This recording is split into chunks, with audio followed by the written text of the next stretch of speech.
पिछले क्लास में आप पढ़ रहे थे फैक्टर अफेक्टिंग बॉइलिंग पॉइंट।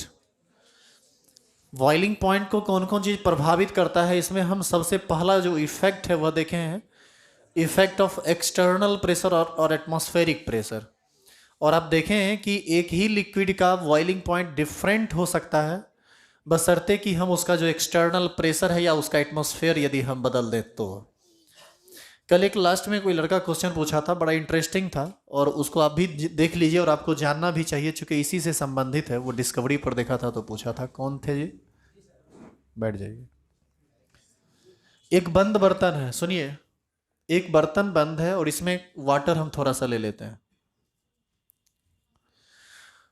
यदि किसी वैक्यूम पंप से इस अंदर का एयर निकाल दिया जाए, ये जो पूरा खाली जगह है इसका एयर यदि निकाल दिया जाए, तो यदि पूरा का पूरा एयर निकल जाएगा तो इस वाटर के साथ क्या होगा?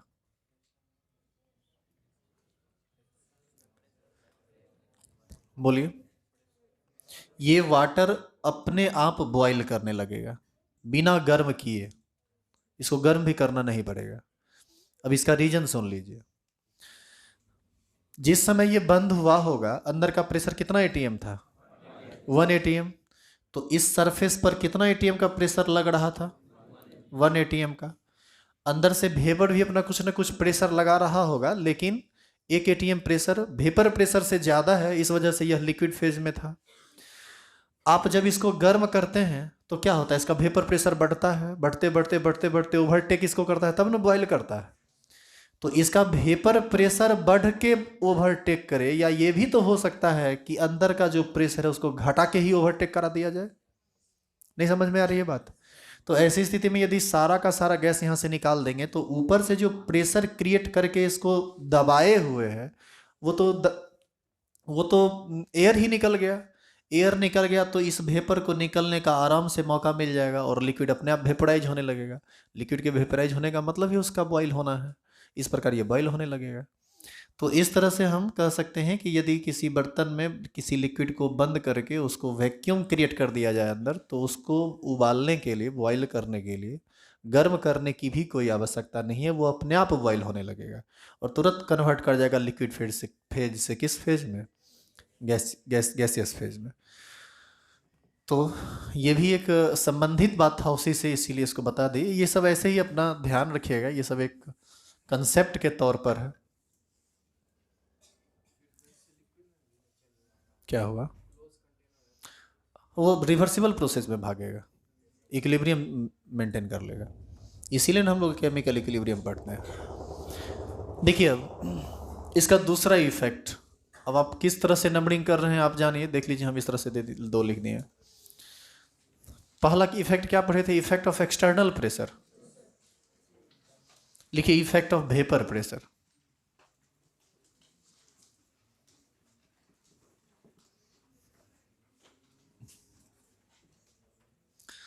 Effect of vapour pressure.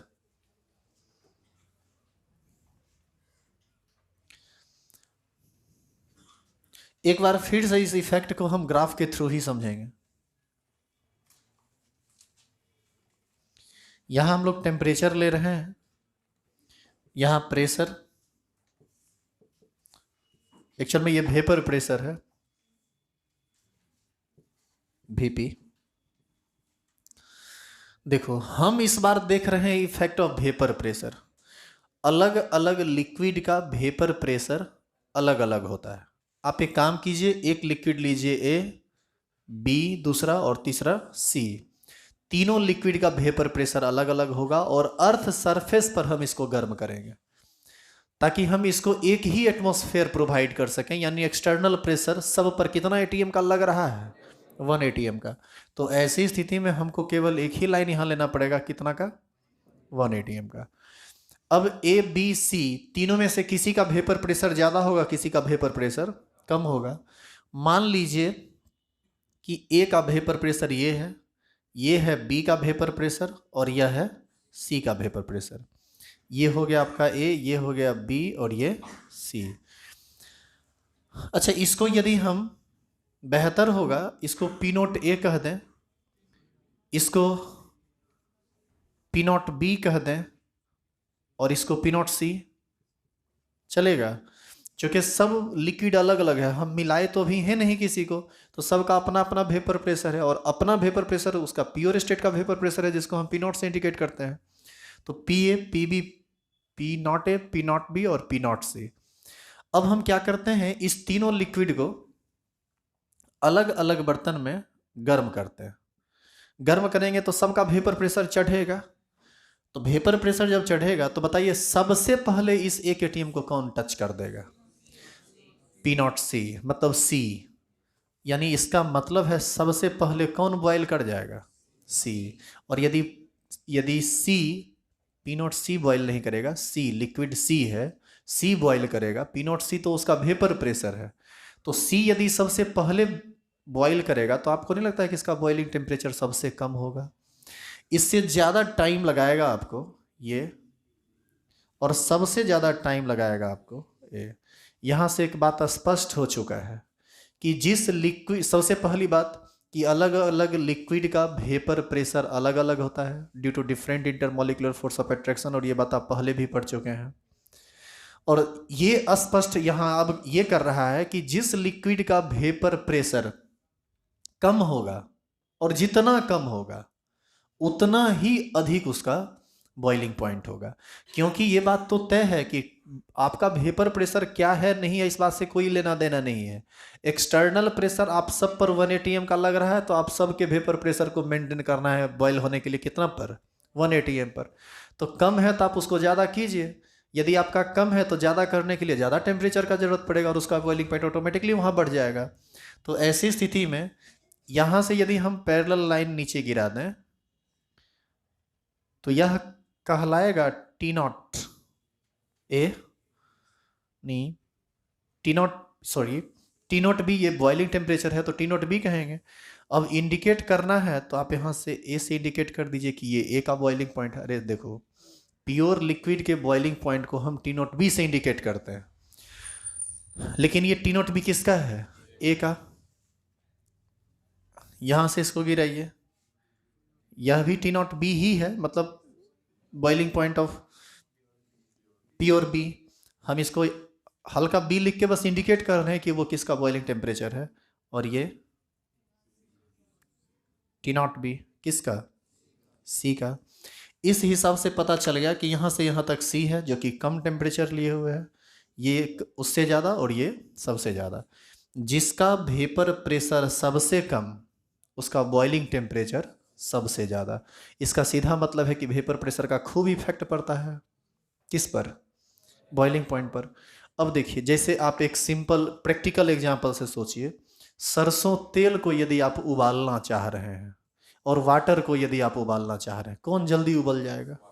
Water जल्दी उबल जाएगा। इसलिए क्योंकि सरसों तेल गाढ़ा होता है, उसका वेपर प्रेशर कम होता है किसके तुलना में? वाटर के तुलना में। वाटर का ज़्यादा होता है वेपर प्रेशर, तो वाटर जल्दी ही बॉयल कर जाएगा और सरसों का तेल देरी से बॉयल करेगा। अच्छा, एक बात और, थोड़ा मतलब सोचना है, सिर्फ करना नहीं है ये चीज़। मान लीजिए कि उबलते हुए पानी में यदि किसी का गलती से हाथ पड़ जाए, और उबलते हुए सरसों के तेल में किसी का हाथ पड़ जाए, उबल तो दोनों रहा है, डैमेज किस किस में ज़्यादा होगा? सरसों के तेल में। का है? उबल दोनों रहा है, लेकिन उसका बॉइलिंग टेम्परेचर अधिक है। हो सकता है वाटर यदि 100 पर उबल रहा हो तो वो 200 पर उबल रहा हो। यानी एक स्थिति में आपको 100 का झटका लगा तो दूसरी स्थिति में 200 का। और यदि लगता है कि सर गलत बोल रहे हैं तो एगो दो चूल्हा होगा घर में, एक तरफ तेल को उबालिएगा, एक तरफ पानी को। 2 हाथ भगवान देवे किए हैं, एक हाथ इधर डुबाना है, एक हाथ उधर डुबाना है। अपने पता चलेगा कहाँ डैमेज ज़्यादा होगा, कहाँ हीट ज़्यादा है, झटका कहाँ ज़्यादा लगा, बाद में इलाज उलाज होते रहेगा। चलिए मजाक था ये, इसको उतारिए। तो यहां से यह स्पष्ट है वेपर प्रेशर कम। अच्छा एक बात देखो, पिछला केस में क्या देखे थे? एक्सटर्नल प्रेशर ज़्यादा था तो बॉइलिंग पॉइंट ज़्यादा था, एक्सटर्नल प्रेशर कम था तो बॉइलिंग पॉइंट कम था। लेकिन यहाँ उल्टा है, वेपर प्रेशर कम है तो बॉइलिंग पॉइंट ज़्यादा है, और वेपर प्रेशर अधिक है तो बॉइलिंग पॉइंट कम है। इसका मतलब है कि वेपर प्रेशर के बढ़ने से बॉइलिंग पॉइंट घटता है। यही इसका इफेक्ट है। ग्राफ उतारिए और इसके बाद आगे बनाइए।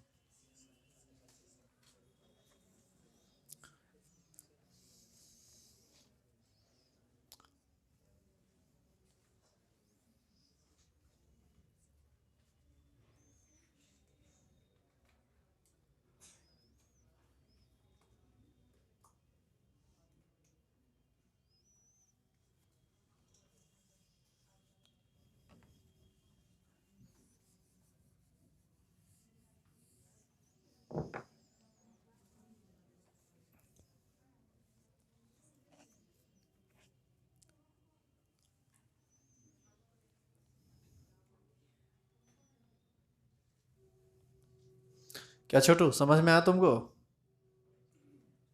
समझ में आ रहा है?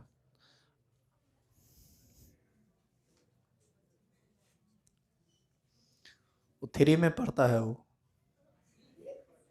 हाँ, रियल में वो थ्री में पढ़ता है। अब मैथ फिजिक्स केमिस्ट्री सब 12th वाला पढ़ता है। काहे पढ़ता है? वो समझता है इसलिए पढ़ता है, उसको मन लगता होगा पढ़ने में।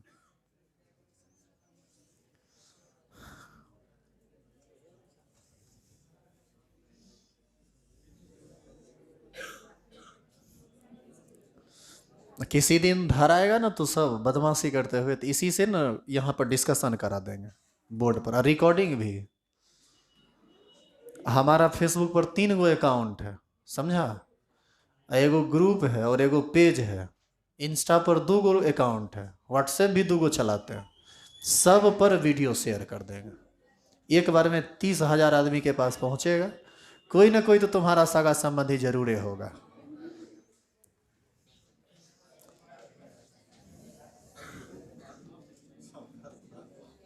हो गया? लिख ली क्या?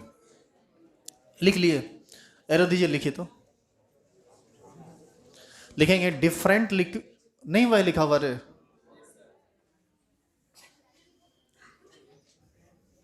लिखिए different liquid has, different liquid has different value of, different liquid has different value of boiling point, different liquid has different value of boiling point due to different vapor pressure, due to different vapor pressure or intermolecular force of attraction, different vapor pressure or intermolecular force of attraction, intermolecular force of attraction. Next arrow.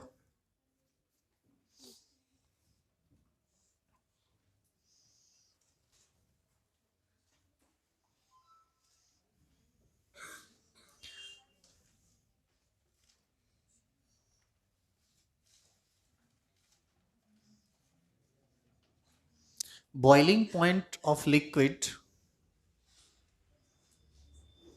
boiling point of liquid increases, boiling point of liquid increases with decrease in vapor pressure.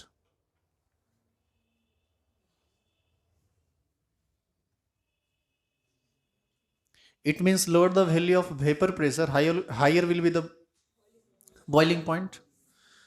लिख देंगे it means, it means lower the value of vapor pressure,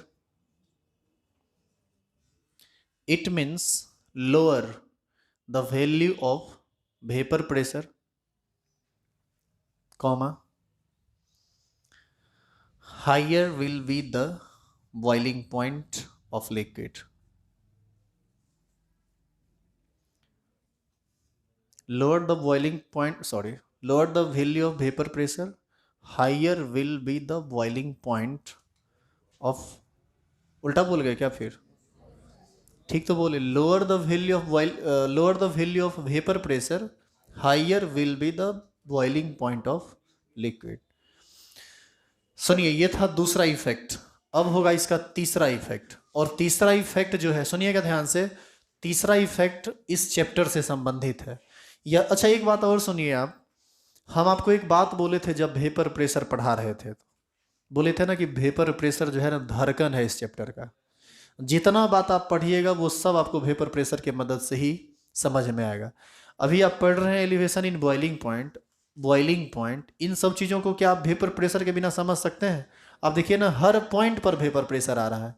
जो आदमी vapour pressure को सही तरीके से नहीं समझा है, उसका फैक्टर नहीं समझा कि वो किस किस चीज़ से प्रभावित होता है, तो सवाल ही नहीं उठता है कि उनको ये बात अच्छे तरीके से समझ में आ जाए। समझाएंगे तो समझ में तो खैर आ जाएगा, लेकिन कहीं ना कहीं कन्फ्यूजन रह जाएगा, इसलिए पीछे का चीज़ क्लियर होना बहुत ज़रूरी है। अब हम लोग पढ़ेंगे effect of addition of non volatile solute. सुनिए, इससे पहले भी आप ये हेडिंग डाल चुके हैं, effect of addition of non volatile solute, इससे पहले आप हेडिंग डाले हैं कि नहीं? लेकिन वहाँ पर जो ये इफेक्ट पढ़ रहे थे, वह वेपर प्रेशर पर क्या इफेक्ट पड़ता है वो पढ़ रहे थे।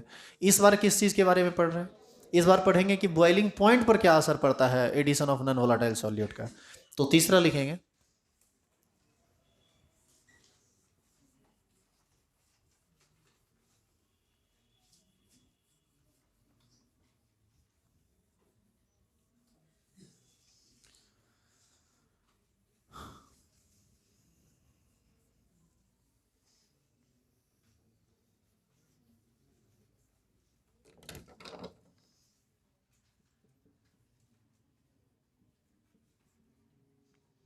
Effect of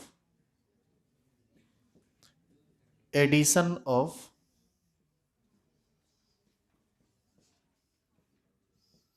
non volatile solute. और इसका इफेक्ट अब आप जान चुके हैं, कुछ बताने की जरूरत नहीं है। हम सिर्फ फिगर ड्रॉ करते हैं, बताना तो आप ही को है। मान लीजिए यह एक प्योर सॉल्वेंट,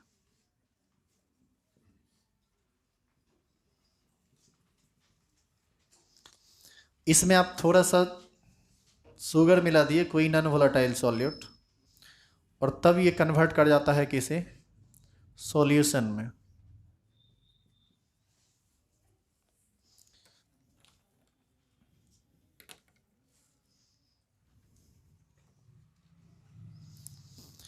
एक बात बताओ, इसके वेपर प्रेशर को हम क्या बोलेंगे? P not. और इसके वेपर प्रेशर को पी एस। सुनिएगा ध्यान से, अब यदि हम गर्म करें तो बॉयल यह भी होगा, और गर्म करें तो बॉयल वह भी होगा, तो दोनों का कुछ ना कुछ बॉइलिंग पॉइंट तो होगा।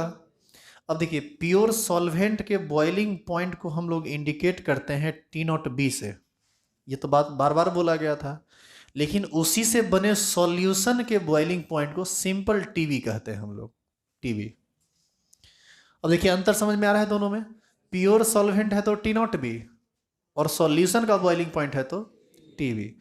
अब आप दो चीज का जवाब दीजिए।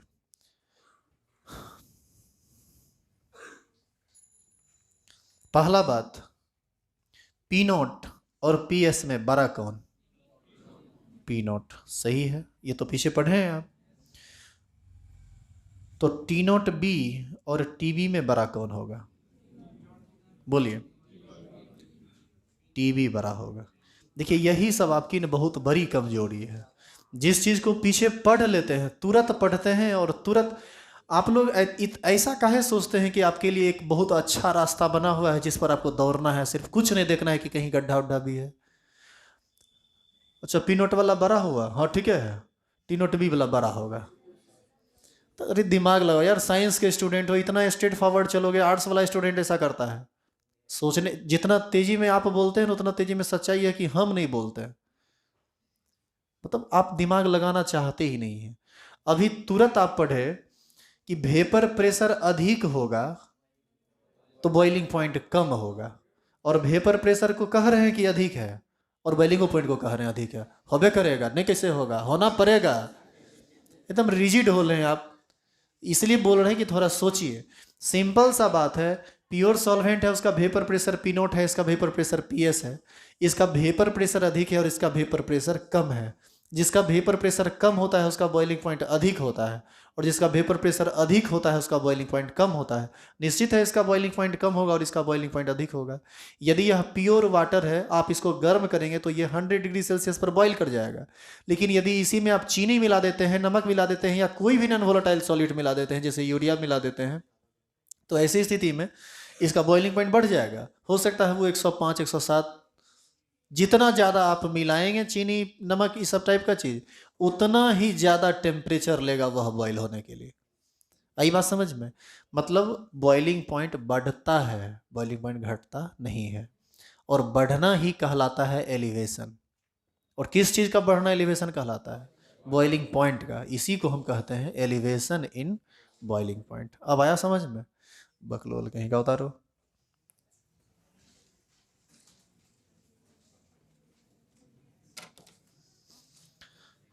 इतना ढंग से सीक्वेंस में एकदम चल रहे हैं, एक भी टॉपिक उलट पुलट नहीं हो रहा है, फिर भी आप लड़खड़ा जाते हैं, ये सही नहीं है। थोड़ा इस पर ध्यान दीजिए।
उतार लिए?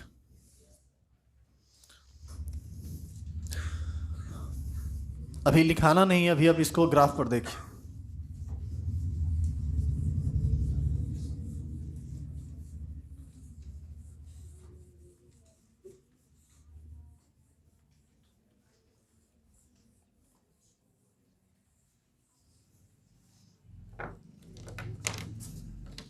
देखो यहाँ के बात कर रही है? अरे तुम तो नहीं कर रही है, काहे नहीं कर रही है?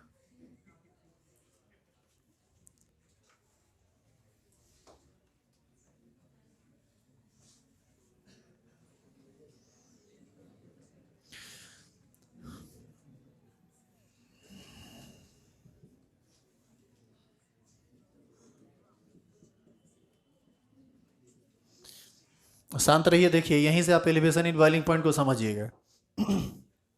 आपके पास दो चीज है, एक सॉल्यूशन और एक प्योर सॉल्वेंट। प्योर सॉल्वेंट के वेपर प्रेशर को आप बोले हैं पी नोट, तो कहीं ना कहीं तो होगा ही ना वेपर प्रेशर यहाँ। तो मान लीजिए ये पी नोट है, यहाँ से लेकर यहाँ तक का वैल्यू क्या है? P note.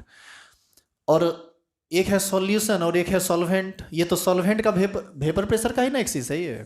तो वेपर प्रेशर है तो आपने सॉल्वेंट का वेपर प्रेशर दिखा दिया, इसी पर आपको कहीं ना कहीं दिखाना पड़ेगा किसका वेपर प्रेशर? सॉल्यूशन का।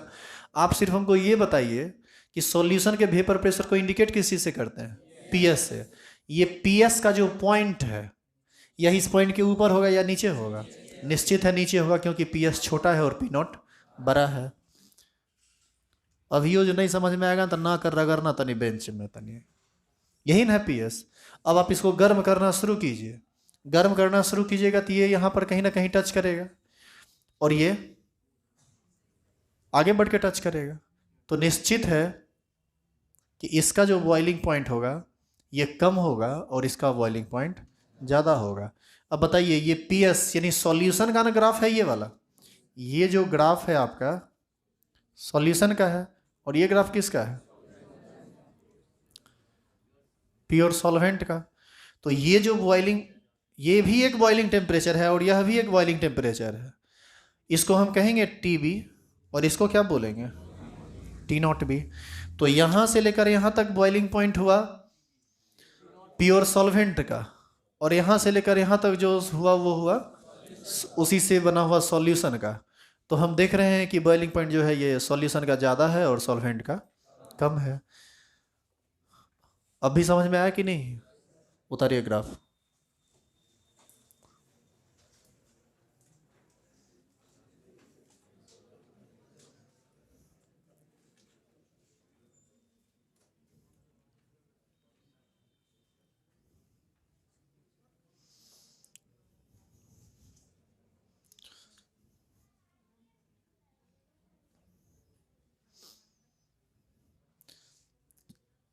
फिजिकल केमिस्ट्री का 90% बात सिर्फ ग्राफ पर पढ़ा के ख़त्म किया जा सकता है।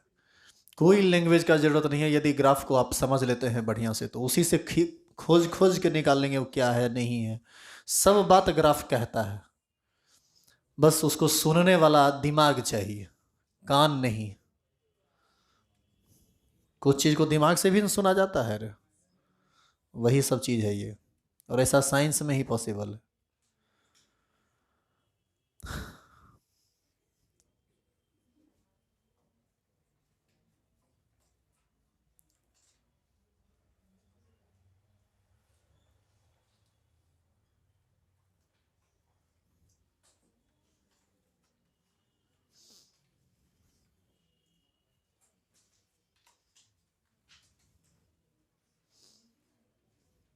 हो गया? लिखाना शुरू करें क्या? अभी आप पढ़ रहे हैं effect of addition of non volatile solute. इसका लैंग्वेज क्या बनेगा पहले आप सुन लीजिए। जब हम प्योर सॉल्वेंट में कोई भी नॉन वोलेटाइल सॉल्यूट मिलाएंगे तो उससे उसका वेपर प्रेशर घटेगा, बॉइलिंग पॉइंट बढ़ेगा।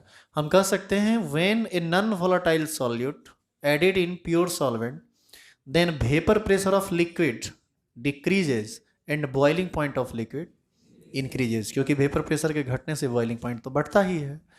अच्छा एक बात और बताओ आप, सॉल्वेंट का जो वेपर प्रेशर होगा, सॉरी सॉल्वेंट का जो बॉइलिंग पॉइंट होगा वह सॉल्यूशन के बॉइलिंग पॉइंट से कम होगा। सॉल्यूशन का ज़्यादा होगा और सॉल्वेंट का कम। ये हमेशा होगा या कभी कभी उल्टा भी हो सकता है? ये बात हमेशा होगा। सॉल्वेंट का बॉइलिंग पॉइंट हमेशा कम होगा और उसमें उसी सॉल्वेंट में यदि आप सॉल्यूशन बनाते हैं उसी सॉल्वेंट से तो उसका बॉइलिंग पॉइंट हमेशा ज़्यादा होगा। It means boiling point of solution is always greater than the boiling point of its solvent. इस बात को आप हमेशा ध्यान रखिएगा। और निश्चित है कि जब भी हम नॉन वोलेटाइल सॉल्यूट मिलाएंगे तो हर बार बॉइलिंग पॉइंट में एलिवेशन होगा, और यही इसी को हम लोग बोलते हैं एलिवेशन इन बॉइलिंग पॉइंट, जिसको हम आगे टॉपिक पढ़ेंगे तो और डिटेल में देखेंगे। एरो दीजिए और लिखिए।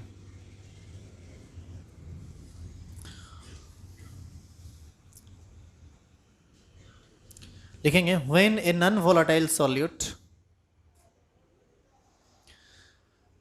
When a non volatile solute dissolved in, when a non-volatile solute dissolved in pure solvent,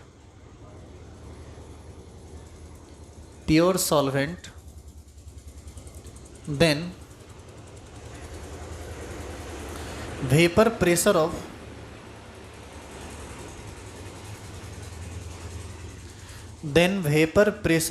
liquid decreases,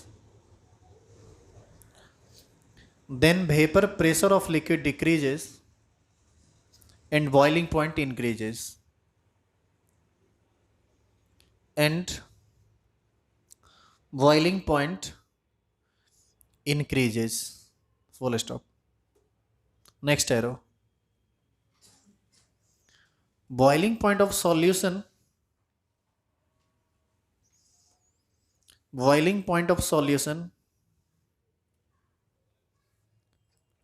is always greater than the boiling point of the boiling point of its solvent. Boiling point of solution is always greater than the boiling point of its solvent. मतलब इसी solution का solvent होना चाहिए, फिर दूसरे solvent के साथ आप इसका कंपैरिजन नहीं करा सकते। आप यहां पर लिख भी देंगे TB is greater than T0B, where TB is boiling point of solution and T0B is boiling point of pure solvent। और कोई सिंबल नया आया है? सिंबल और कुछ नहीं ना और नया आया है। जो भी देखिए, जो भी नया नया सिंबल आते जा रहा है उसको हम लिखते जा रहे हैं, और उसको आप ध्यान रखिएगा, क्योंकि यही सब लैंग्वेज बन के क्वेश्चन में आएगा, जहां पर आप सिंबलाइज तभी कर पाएंगे जब आप इसको बढ़िया से समझ रहे हैं। नहीं तो समझ में नहीं आएगा TB क्या है, T0B क्या है। क्लियर है यहाँ तक? देखिए, अब आप पढ़ चुके हैं boiling point, factor affecting boiling point. अब आप एलिवेशन इन बॉइलिंग पॉइंट समझ सकते हैं। अब जरा बताओ कि सॉल्यूशन का बॉइलिंग पॉइंट अधिक है और सॉल्वेंट का बॉइलिंग पॉइंट कम, तो कितना अधिक होगा? तो कुछ नहीं करना है, बड़े में से छोटे को घटा देना है। यानी यदि हम TB माइनस T0B कर दें तो पता नहीं चल जाएगा कि कितना बढ़ा? बोलिए हाँ या ना। इसी को कहते हैं एलिवेशन इन बॉइलिंग पॉइंट। तो स्टार लगाइए और अब आप लिखिए, वो समझ सकते हैं। सारा बात खत्म है, अब खाली लिखना है। लिखेंगे elevation in boiling point, heading देख के लिख लीजिए यहां से, एलिवेशन इन बॉइलिंग पॉइंट। बाबू इसको इंडिकेट हम लोग करते हैं डेल्टा TB से। डेल्टा का मतलब ही चेंज है और TB का मतलब बॉइलिंग पॉइंट का डिफरेंस। हो गया, लिख लिए? ये हो गया यहां तक। सुनो, यहां पर हम लोग कह सकते हैं, एक मिनट इधर देखिए तो पहले, इसी को हम कह दें डेल्टा TB। तो इसका लैंग्वेज क्या बनेगा? हम कहेंगे difference of boiling point of solution and boiling point of pure solvent is called elevation in boiling point. Hence delta TB is equal to TB minus T0B। कोई दिक्कत है इसमें? थोड़ा इधर देखो आप। यदि इसी चीज को हमको ग्राफ पर दिखाना हो तो ग्राफ पर कहां है ये चीज? यहां से लेकर यहां तक सॉल्यूशन का बॉइलिंग पॉइंट, यहां से यहां तक प्योर सॉल्वेंट का बॉइलिंग पॉइंट, तो इतना ही न बढ़ा।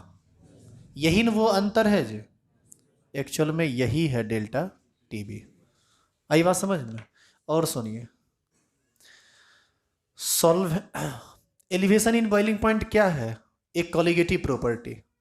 एलिवेशन इन बॉइलिंग पॉइंट एक कॉलिगेटिव प्रॉपर्टी। आप याद कीजिए, कॉलिगेटिव प्रॉपर्टी 4 गो था।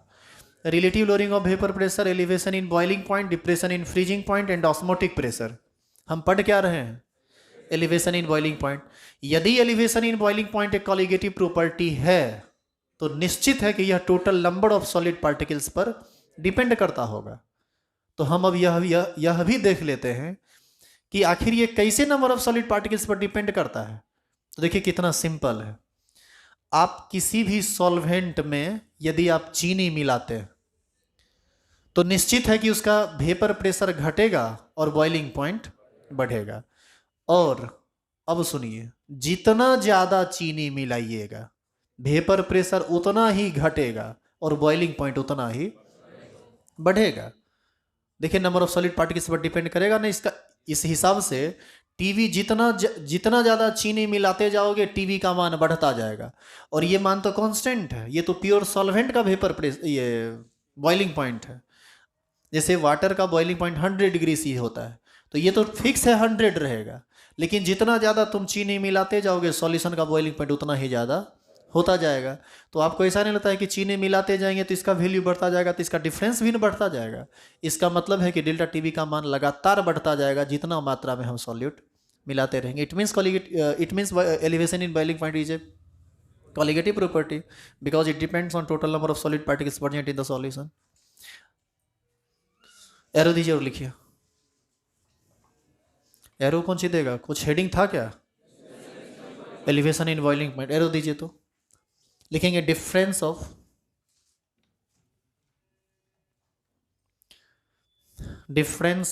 Boiling point of solution, difference of boiling point of solution and boiling point of solvent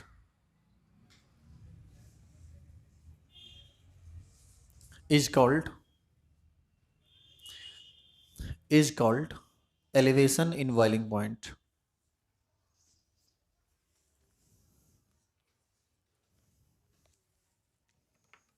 That is delta T B is equal to T B minus T naught B. Board पर यहां लिखा हुआ है।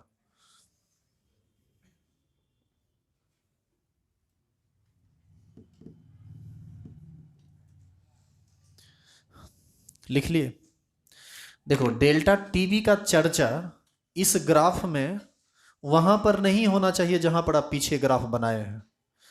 अब ये चर्चा यहां पर होगा, तो आपको घर से ये ग्राफ बना लेना है और घर से देखो कोई परिवर्तन नहीं करना है, सिर्फ एगो डेल्टा टीवी तुमको यहाँ पर दिखाना है।